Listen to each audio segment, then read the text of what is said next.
നമസ്കാരം. കഴിഞ്ഞ 17 വർഷത്തിനിടെ ഭൂരിഭാഗം കാലവും അധികാരത്തിൽ തുടരാൻ നെതന്യാഹുവിനെ സഹായിച്ചത് അദ്ദേഹത്തിന്റെ രാഷ്ട്രീയ മികവിനേക്കാൾ കൂടുതൽ തീവ്ര ഓർത്തഡോക്സ് മതകക്ഷികളുമായി ഉണ്ടാക്കിയ ശക്തമായ സഖ്യമായിരുന്നു. എന്നാൽ ഇന്ന് ഒരു കാലത്ത് അദ്ദേഹത്തെ അധികാരത്തിന്റെ ഉന്നതിയിലെത്തിച്ച അതേ സഖ്യം തന്നെ ഇപ്പോൾ അദ്ദേഹത്തിന്റെ ഭരണത്തിൽ ഏറ്റവും വലിയ ഭീഷണിയായി മാറിക്കൊണ്ടിരിക്കുന്നു. ഗാസ യുദ്ധവും ഇറാനുമായുള്ള സംഘർഷങ്ങളും ലെബനൻ സിറിയ അതിർത്തികളിലെ സൈനിക സാന്നിധ്യവും ഇസ്രായേൽ സമൂഹം അസാധാരണമായ സമ്മർദ്ദത്തിലാണ് ഇക്കാരണങ്ങളാൽ.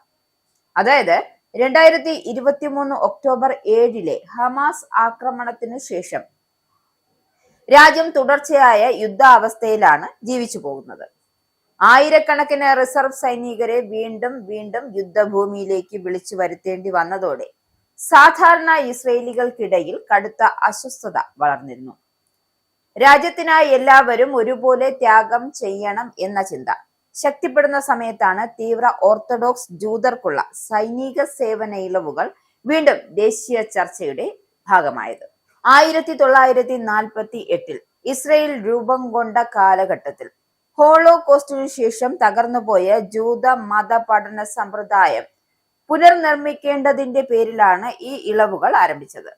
അന്ന് വളരെ ചെറിയൊരു വിഭാഗത്തിനായിരുന്നു ആ സംവിധാനം പിന്നീട് വൻ രാഷ്ട്രീയ ശക്തിയായി വളർന്നു പന്തലിച്ചു. ഇന്ന് ഓരോ വർഷവും ഏകദേശം 13,000 തീവ്ര ഓർത്തഡോക്സ് യുവാക്കൾ സൈനിക സേവന പ്രായത്തിലെത്തുന്നുണ്ട് എങ്കിലും 10% താഴെയുള്ളവർ മാത്രമാണ് സൈന്യത്തിൽ ചേർന്നിരിക്കുന്നത്. ബാക്കി എല്ലാവർക്കും മതപഠനത്തിന്റെ പേരിൽ ഇളവുകൾ ലഭിച്ചിരുന്നു. പക്ഷേ യുദ്ധകാലത്ത് ഈ പ്രത്യേക പരിഗണന സാധാരണ ഇസ്രയേലികൾക്ക് അസഹ്യമായി മാറിയിരുന്നു. ഗാസയിലും ലെബനിലും സിറിയയിലുമായി ഒരേ സമയം സൈനിക സാന്നിധ്യം നിലനിർത്തുന്ന ഇസ്രയേൽ സൈന്യം ഇപ്പോൾ കടുത്ത മനുഷ്യ വിഭവക്ഷാമം നേരിടുകയാണ്. റിസർവ് സൈനികർ നൂറുകണക്കിന് ദിവസങ്ങളായി കുടുംബജീവിതത്തിലും ജോലിയും ഉപേക്ഷിച്ച് യുദ്ധരംഗത്താണ്. അത്തരമൊരു സമയത്താണ് ആയിരക്കണക്കിന് യുവാക്കൾ സൈനിക സേവനത്തിൽ നിന്നും പൂർണ്ണമായും ഒഴിവാകുന്നതും വലിയ അനീതിയാണ് എന്ന വികാരമാണ് പൊതുസമൂഹത്തിൽ ഉടലെടുക്കുന്നത്.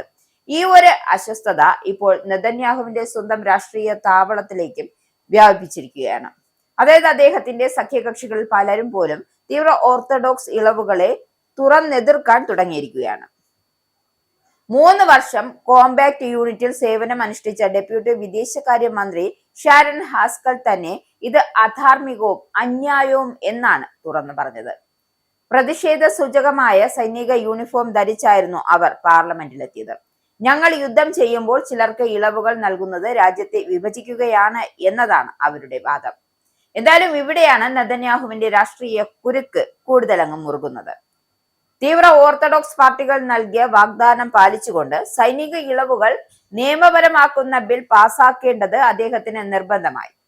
പക്ഷേ സ്വന്തം സഖ്യത്തിലെ തന്നെ നിരവധി അംഗങ്ങൾ അതിനെ എതിർത്തിരുന്നു. അപ്പോൾ ബില്ല് പാസാക്കാൻ കഴിയില്ല എന്ന അവസ്ഥ എത്തിയതോടെ പ്രധാന തീവ്ര ഓർത്തഡോക്സ് പാർട്ടികൾ 2 ആഴ്ച മുമ്പ് എന്ത് ചെയ്തു? സഖ്യ പിന്തുണ അങ്ങ് പിൻവലിച്ചു. അതോടെ നെതന്യാഹുവിന്റെ സർക്കാർ പാർലമെന്റിലെ ഭൂരിപക്ഷം അങ്ങ് പാടെ നഷ്ടപ്പെട്ടു. ഒടുവിൽ നെസറ്റ് പിരിച്ചുവിടാനുള്ള പ്രാരംഭ വോട്ടെടുപ്പിലേക്കാണ് കാര്യങ്ങൾ എത്തിയത്. കാരണം ഇവര് പിരിഞ്ഞു പോയപ്പോൾ സ്വാഭാവികമായ പിന്തുണ കുറഞ്ഞു. അപ്പോൾ ഇസ്രായേലിന്റെ രാഷ്ട്രീയത്തിൽ ഏറ്റവും വലിയ പ്രത്യേകത അതിന്റെ വിഘടിത സ്വഭാവമാണ്. 120 അംഗ പാർലമെന്റിൽ ഒരൊറ്റ പാർട്ടിക്കും ഭൂരിപക്ഷം ലഭിക്കാറില്ല. അതുകൊണ്ട് തന്നെ ചെറിയ പാർട്ടികൾക്കും അസാധാരണ സ്വാധീനം ലഭിക്കും. ഇന്ന് വെറും 18 സീറ്റുകൾ മാത്രമുള്ള തീവ്ര ഓർത്തഡോക്സ് പാർട്ടികൾക്ക് പോലും സർക്കാർ രൂപീകരിക്കുവാനോ തകർക്കുവാനോ കഴിയുന്ന അവസ്ഥയാണുള്ളത്. വർഷങ്ങളായി നെതന്യാഹുവിന്റെ ഏറ്റവും വിശ്വസ്തരായ കൂട്ടാളികളായിരുന്നു അവർ. അഴിമതി ആരോപണങ്ങളും രാഷ്ട്രീയ പ്രതിസന്ധികളും വന്നപ്പോഴും അവർ അദ്ദേഹത്തെ കൈവിട്ടിരുന്നില്ല. പക്ഷെ ഇന്ന് ആ ബന്ധം തകരുന്ന സൂചനകളാണ് വരുന്നത്. ഇതിന് പിന്നിൽ വെറും മതപരമായ പ്രശ്നമല്ല, ഇസ്രായേലിന്റെ ഭാവിയെ കുറിച്ചുള്ള വലിയ ആശങ്കകളുണ്ട്. തീവ്ര ഓർത്തഡോക്സ് സമൂഹം രാജ്യത്തെ ഏറ്റവും വേഗത്തിൽ വളരുന്ന ജനവിഭാഗങ്ങളിൽ ഒന്നുകൂടിയാണ്. അടുത്ത ദശകങ്ങളിൽ അവരുടെ ജനസംഖ്യ വലിയ തോതിൽ ഉയരും എന്നാണ് കണക്കുകൾ സൂചിപ്പിക്കുന്നത്.